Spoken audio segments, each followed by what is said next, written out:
Pasta carbonara is the classic Roman pasta sauce. It's delicious and you can cook it just as fast as you can cook your spaghetti.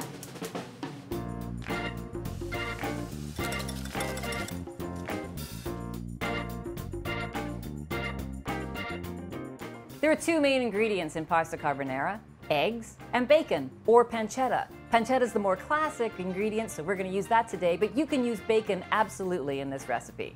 So the trick is, however, we don't want scrambled egg and bacon pasta. We want a creamy, delicious sauce that coats the noodles beautifully with no lumps at all. Bring a large stock pot of water to a boil and you're going to salt it well. Not all that salt is going into your food because not all the water is going into the food. So season the water uniformly and that water will season your pasta. Bring that to a great rolling boil. In the meantime, let's get our skillet, a large skillet, nice and heated.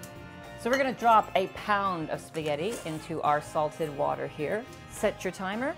I'm going to add that pancetta. Now pancetta is very similar to bacon, but it's not smoked. It is still the pork belly, but cured, not smoked. Bacon is cured and smoked. We're going to cook this until all that fat is rendered out and the bacon is almost crispy. Meanwhile, in a bowl over here, we're going to combine our eggs and our cheese. So I'm taking 2 whole eggs and 2 egg yolks. That's going to make it super creamy. And we're also going to add some cheese. Now, I have already grated 2 different kinds of cheeses here: Parmigiano Reggiano and Pecorino Romano cheese. Now, I'm calling them by their full names because when you use a recipe that has very few ingredients in it, it's really important that those ingredients be of the best quality. Parmesan cheese, it comes in a beautiful block like this here. You can even see the name imprinted on the cheese to show you that it is truly Parmigiano Reggiano that has been aged for at least 2 years. Pecorino Romano, get that from your cheese deli counter as well, and grate these cheeses fresh for pasta carbonara. So we're going to whisk these all together in a bowl. Cheeses and eggs, egg yolks. And remember that Pecorino and Parmesan cheese are relatively salty cheeses. So we're not going to add so much salt until we taste the pasta sauce first. Then, if we think it needs more seasoning at the end, we will add salt then. So once your pancetta or your bacon has rendered all its fat, turn that off the heat. Check your pasta to see how it's doing. I do that by just tasting a noodle. You're going to bite into it.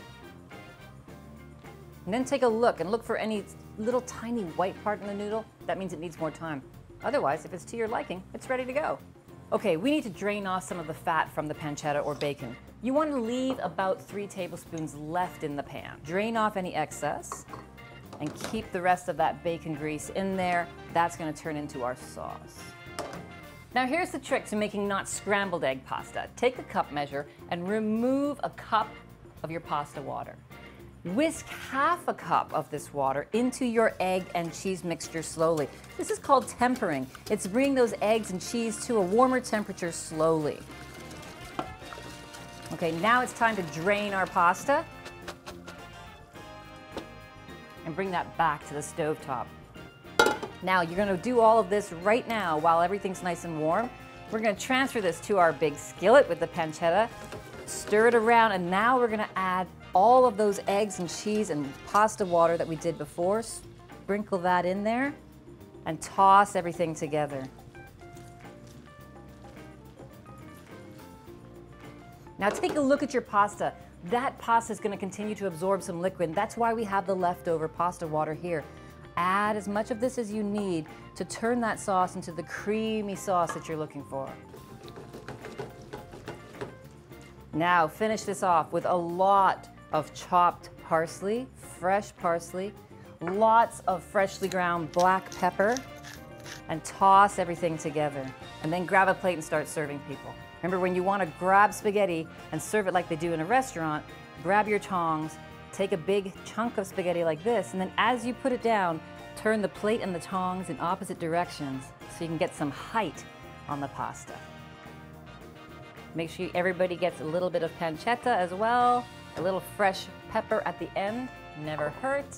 And there is your classic Roman pasta carbonara.